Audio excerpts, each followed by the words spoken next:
Buenas noches amigos, hoy les traigo dos historias, espero y les gusten. Antes de comenzar el video quisiera enviar saludos a José Díaz, Logan Pro 360, y uno en especial a Gótico 666. Bueno, empecemos. Cajitas. Lucky tuvo dos hijos, Alexei y Alondra.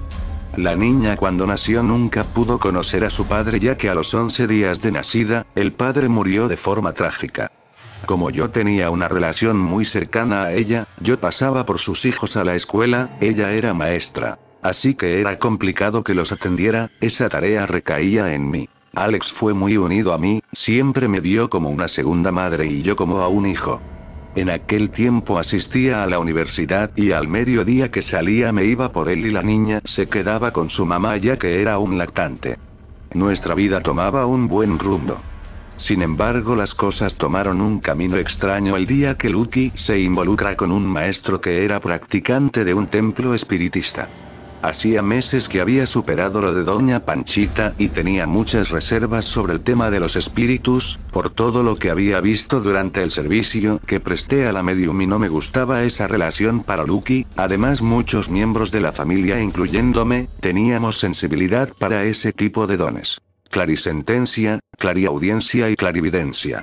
Mis dos sobrinos podía ver ánimas y descarnados en lugares insospechados, yo podía ver y escuchar con mucha claridad. Pero en menor medida, aunque siempre me dijeron que si controlaba mis dones podría incluso predecir desgracias, nunca me gustó nada de eso y siempre decía no.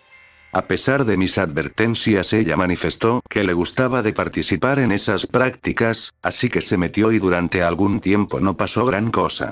Pero yo vivía con esa incertidumbre de que en cualquier momento algo se saliera de control o que algún espíritu inmundo invadiera nuestra vida, y no estaba equivocada. La primera en manifestar la clarisentencia fue mi prima Alondra, había cumplido 3 años y era costumbre leerle cuentos para entretenerla.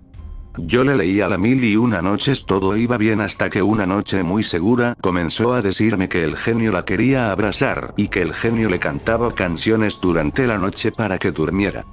Yo, algo inocente, pensaba que el genio al que se refería era el de Aladino. Pasaron días así sin que me causara alguna emoción de extrañeza. Nosotros en mi familia no teníamos fotografías, ni acostumbrábamos a ponerlas en cuadros, porque crecimos con la idea de que una foto te roba el alma y no era algo que nos llamara la atención hacerlo. Pero Lucky guardaba recuerdos en un viejo álbum familiar que no conocía y un día la niña comenzó a preguntar por su papá, no lo conocía y le entró la curiosidad por saber cómo era. Así que Lucky sacó el álbum de una vieja cómoda y comenzó a buscar fotos del padre de Alondra. Ojeó entre fotos borrosas y descoloridas hasta que la niña vio la foto de su papá y exclamó frenéticamente, con mucha emoción, señalando una de las fotografías: "Este es el genio, el genio". Lucky y yo nos miramos con sorpresa. Pero antes de que pudiera decir algo, cerró el álbum y no comentó nada más. Aunque ahora que lo pienso, la niña pudo traer a su papá de entre los muertos. Luego de eso hubo muchas ocasiones en las que ella me contaba acerca de sus experiencias con el maestro y sus reuniones. Ella iba cada tercer día a esa congregación y cada que llegaba me contaba muchas situaciones increíbles y hasta fantásticas. Pero dadas las cosas que habíamos pasado, no se me hacía descabellado ni siquiera raro, para mí esas cosas eran hasta habituales. Yo solo escuchaba cómo hablaba de una medium que hacía contacto con los muertos y no evitaba pensar en Panchita. Era claro que había algo que nos conducía irremediablemente a ese camino de algún modo. Sucedió que cierta tarde tuve que pasar por los niños al lugar donde se reunía Lucky con el maestro y los demás miembros. Al llegar vi que los niños jugaban y yo decidí esperar a Lucky a que saliera de su reunión. En eso salió el maestro con un rostro sonriente y me invitó a participar de aquello. Al principio estaba renuente en entrar, pero me ganó la curiosidad de querer hacerlo. Entonces pasé a lo que llamaban el templo. Después de las cortinas, vi que habían muchas personas congregadas en una especie de sala de culto en donde al fondo parecía estar una persona haciendo alguna clase de rito. Era unas 30 personas las que había ahí, y la supuesta medium era una señora un poco mayor, que tenía los ojos idos y temblaba extrañamente, Supuse que estaba en un tipo de trance o era la cajita de algún ánima, esperaba que empezara a hablar con voz masculina y dijera algo que nadie esperaba. Pero en vez de eso la señora se levantó y con los ojos en blanco se dirigió a mí, eso hizo que me pusiera tensa y atenta a lo que me iba a decir. En vez de decir algo, extendió su mano como queriéndome dar algo invisible y habló con una voz raposa. Ten este diamante. Yo sin saber qué hacer, dirigí la mirada a Lucky y ella haciendo un ademán me sugirió hacer lo que decía la señora. Yo con algo de renuencia decidí seguir el juego y extendí mi mano para tomar el supuesto diamante. Al hacer eso comencé a sentir sueño y un cosquilleo en las piernas, luego me quedé sentada en una de las bancas y todos continuaron con lo que hacían, luego nada. El sueño y la obscuridad de mi mente de pronto se marcharon y al abrir mis ojos, estaba sentada en medio del gentío y amarrada en una silla, sin poder comprender qué sucedía, mi cabeza trataba de recordar cómo es que había llegado a esa posición, comencé a preguntar molesta por qué me tenían amarrada, le grité a Lucky que quitara los amarres y de qué trataba todo eso. Todas las personas a mi alrededor me veía con miedo, algunas con morbo, otras con curiosidad, mi tía con preocupación y la señora Medium solo me observaba con un rostro inexpresivo. Quería respuestas, entonces el maestro se acercó y me dijo algo que me inquietó de sobremanera, la explicación fue que el supuesto diamante que me entregó la señora fue para abrirme el canal de mi cerebro para entrar en contacto con los espíritus, entonces él tomó mi mano y me la condujo a la parte trasera de mi cabeza, ahí sentí un hueco profundo, algo inusual, no recordaba o desde cuándo tenía ese hueco, pero lo sentía más hundido en mi cráneo. El problema es que al abrir ese canal, solo bajaron demonios y te logramos sacar 15 que hablaron a través de ti. Repuso el maestro.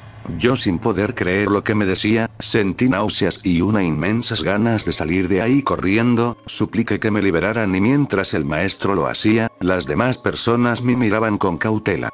Cuando por fin salimos de ahí, yo me sentía agotada y enferma. Le dije a Lucky que nunca más volvería a entrar en ese lugar. Pasaron los días y no sucedió nada extraordinario, aunque intuía que mi tía se guardó muchas cosas sobre ese evento. Como yo iba a visitar a mis padres un par de veces por semana. Una tarde abordé un camión y me bajé en el puente de Benito Juárez, que cruzaba el río Atoyac, aún el sol alumbraba, había que caminar una vereda de tierra amarilla que se extendía por unas 5 bloques grandes sobre un terreno que había pertenecido al rastro municipal y donde ahora se levantaba una barda a lo largo de la URSE, Universidad Regional del Sureste, el camino estaba rodeado de carrizales y casi nunca veía a nadie rondar por ese lugar. Venía sumida en mis pensamientos y no me percaté que a lo lejos se escuchaban unos pasos hundirse en la arena. Cuando por fin caí en la cuenta, que eran pisadas presurosas que iban hacia mí. Las escuché más cerca y más de golpe. Eso me hizo voltear y lo primero que vi fue a un joven moreno, que tenía unas facciones extrañas con una sonrisa un tanto morbosa. Antes de que pudiera darme cuenta vi que hizo el intento por abrazarme, al que me hice hacia atrás en una posición de defensa. Le pregunté qué era lo que deseaba y no dejaba de mostrar esa sonrisilla molesta. El momento de tensión duró un rato y cuando por fin ese joven extraño habló fue para preguntar si por ahí pasaba algún camión que lo dejara cerca del cementerio. Le dije que a unos pasos pasaba en Carmen Panteones, él lo dejaba en la entrada.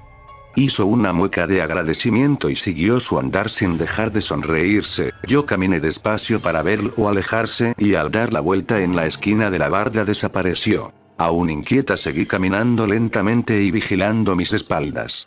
Cuando doy la vuelta en la esquina vi con extrañeza que estaban Lucky, el maestro y su esposa esperándome. Al verme corrieron a mi encuentro y me miraron de pies a cabeza, preguntándome si estaba bien. Le contesté que sí y les platiqué sobre el muchacho raro y si no lo habían visto, a lo que ellos afirmaron que no. Era imposible que no lo vieran, se hubieran topado con él al dar la vuelta. En ese momento el maestro algo atribulado me dijo que Alexei, el hijo de mi tía Lucky, empezó a desarrollar habilidades de medium al asistir a este grupo, entró en un trance y preocupado afirmó que un demonio acababa de hacerse presente y que quería llevarme. El asustado pidió que vinieran en mi auxilio. Por eso vinieron a encontrarme. Pero solo me habían visto a mí, a ninguna otra persona, y en efecto la calle estaba desierta. Hicieron conjuros raros y parecían limpiar el aire con movimientos aún más raros, como si tuvieran machetes invisibles. Todo eso me parecía raro y hasta gracioso. Pero ellos en verdad estaban muy preocupados por mí. A la tarde siguiente, de nueva cuenta, tuve que ir con mis padres y luego de bajar del camión y tomar unas escaleras, vi que había muchas personas reunidas como en un pequeño parque. Eran estudiantes de URSE. Me seguí por el camino de tierra y vi a lo lejos un auto lujoso estacionado y al parecer había una pareja dentro. Eso me hizo sentir algo de confianza y seguí caminando rápido hacia la casa de mis padres.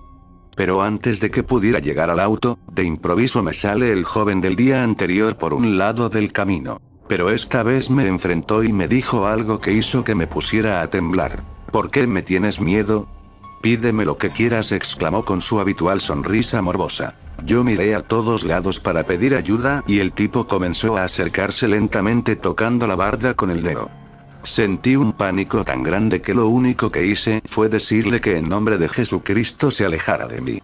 En ese momento mostró su verdadero rostro, era pura maldad. Su boca eran un par de hileras de dientes pequeños con grandes encías negras que sonreían, y sus ojos eran un par de canicas negras, brillantes y perturbadores. Sin saber qué hacer, corrí hacia donde estaba la pareja y antes de que pudiera reaccionar el joven desapareció de mi vista. Pensé en darle la vuelta a la universidad para llegar por otro lado y cuando lo iba a hacer, ya tenía al joven de nueva cuenta frente a mí. Era imposible, cómo se había movido tan rápido y sin que me diera cuenta. De nuevo me dijo que le pidiera lo que quisiera. Yo en tono molesto y enfrentándolo, le dije determinada que no quería nada. Viéndome con desprecio, el joven se dio la media vuelta y se perdió en el camino, no sin antes decirme que me estaría esperando. Mis piernas temblaban y quería llorar, me apoyé en la barda y seguí mi camino. Casi llegando a la casa de mis padres, estaba el maestro y Lucky esperándome. Les platiqué lo sucedido y ellos dijeron que habían estado orando para debilitar al ser oscuro. Pero que no me podía desentender de todo eso, era importante para mí desarrollar mis dones para poder hacerle frente a lo que me acosaba. Yo renuente me negué a involucrarme más en todo aquello. No terminé de decir eso cuando comencé a ver todo negro y me perdí completamente. Al despertar estaba de nueva cuenta en el templo y amarrada a una silla.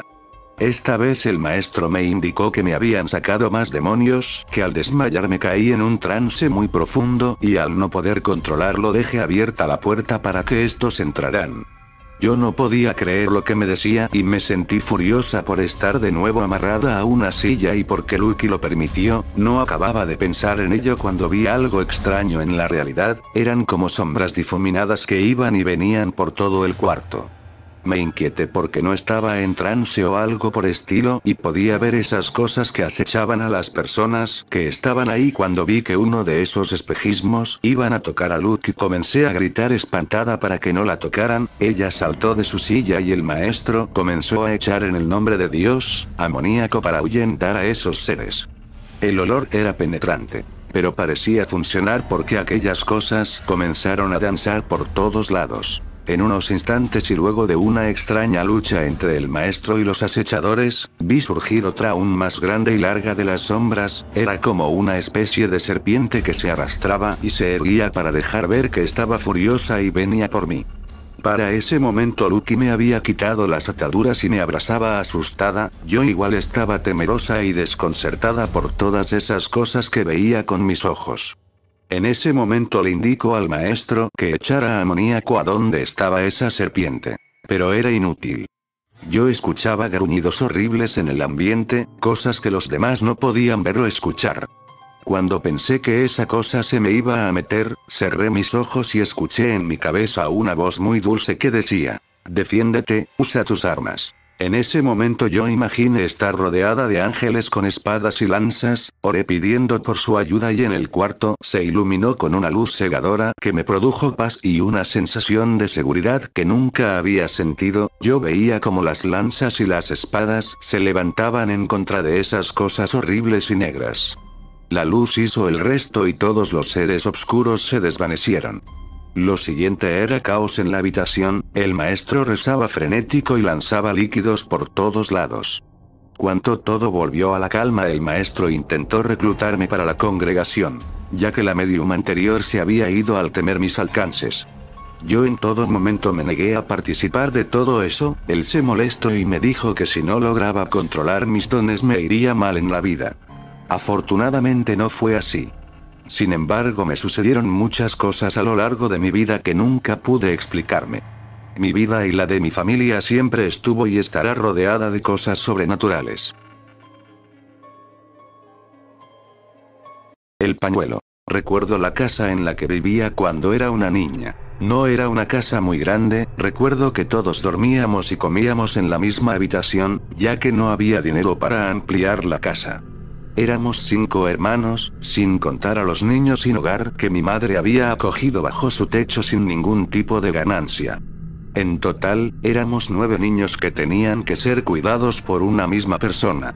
A pesar de lo pobre que era nuestra gran familia, nunca faltó que comer. No fui consciente de todo lo que tuve hasta que cumplí cierta edad. Recuerdo la belleza de la mujer que me crió, una dama delicada que nunca dejaba ver su cuello, el cual cubría con un pañuelo de seda.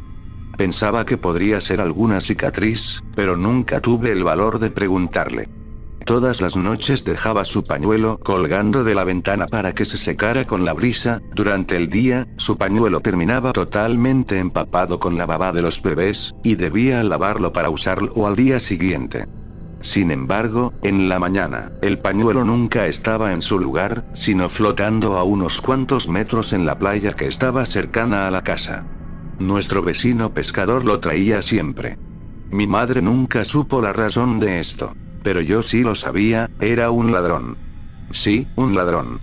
Hubo una noche en que me tocó dormir en la cama que miraba en dirección a la ventana.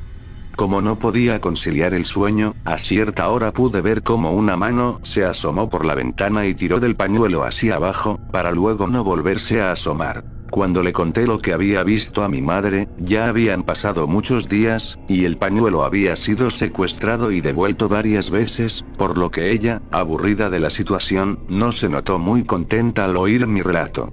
Recuerdo que gritó que yo era una tonta, que era imposible que alguien pudiese agarrar su pañuelo. Nunca más abrí el tema. De eso creo que ya han pasado 10 años. En la actualidad, vivo en un lugar bastante alejado de lo que alguna vez fue mi hogar. A veces extraño los viejos tiempos, pero no cambiaría lo que tengo por nada en el mundo. Hace unos días, recibí una carta anunciando la muerte de mi madre, por lo cual debía acudir a mi antiguo hogar para reunirme con mis hermanos y discutir los temas del entierro y la administración de las propiedades que había logrado obtener. Cuando estuvimos todos los hermanos reunidos, me enteré de que mi madre había dejado un testamento. El mayor de los hermanos leyó el escrito. Pero lamento decirles, mis niños, que no hay nada más que yo pueda darles que mis propiedades y esta casa. Haced con ellas lo que os plazca.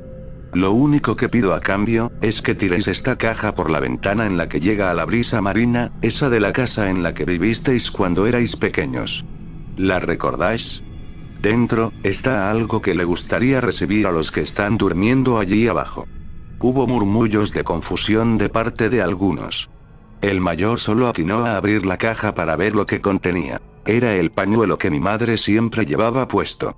Aunque nadie entendió la razón de esta decisión, ni por qué el pañuelo estaba ahí, decidimos cumplir con su pedido y tirarlo por la ventana que estaba nombrada explícitamente en el testamento.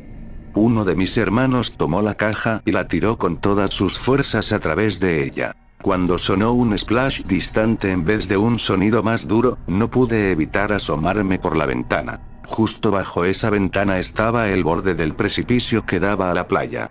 En el borde de esta estaban unas enormes y afiladas rocas que apuntaban hacia arriba. La caja había logrado caer en el agua, así evitando destrozarse. Sentí miedo de improviso al ver hacia abajo. Había residido años en esa casa sin saber que vivíamos en el borde de un precipicio. ¿Qué es esa reacción? ¿Es que te dan miedo las alturas? Tras esto, bajamos a la playa para ver si la caja lograba salir de su trampa de rocas y navegaba hacia su libertad en el mar, pero, al parecer, se había hundido tras chocar contra un peñasco. Uno de los lugareños se acercó para advertirnos de lo peligroso del lugar y que debíamos alejarnos de allí. Recuerdo sus palabras vívidamente. Muchas personas han sido víctimas de esa trampa de rocas. Según parece, hay un tipo de agujero bajo este precipicio, el cual atrapa a quien sea que tenga la mala suerte de caer allí. Han sido muchos los suicidas y, bueno, también bañistas inocentes cuyos cuerpos no hemos podido recuperar debido a esta especie de aspiradora. No he vuelto a ir a ese lugar, no después de lo que me contaron. Muchos dirán que soy una cobarde. Yo no lo veo tan así. Nunca creí en fantasmas, ni en esas torpes historias en las que dicen que alguien cuya muerte fue horrible se repite una y otra vez. Tampoco creí en las palabras de mis hermanos, esos que me dijeron que mi madre se había suicidado, que ella no había podido más con la presión de ese lugar. Que nosotros debíamos terminar con lo que ella no pudo lograr. Mi madre me ha enseñado bien. No se debe juzgar antes de oír el final de la historia. Hace varias décadas, antes de que ustedes naciesen, uno de los tantos encallamientos que hubieron en esta zona obligaron a un marinero a escalar el precipicio para buscar ayuda, puesto que le era imposible nadar hasta llegar a tierra. El hombre alcanzó la casa ubicada al borde del precipicio y se apoyó de lo primero que notó para entrar a la casa. A la mañana siguiente, el hombre estaba sobre una de las rocas, muerto, con un pañuelo de seda en la mano. Gracias por haber llegado hasta el final del video y si te gustó no se te olvide darle like, para que yo pueda seguir subiendo más videos. El señor Alien les desea buenas noches.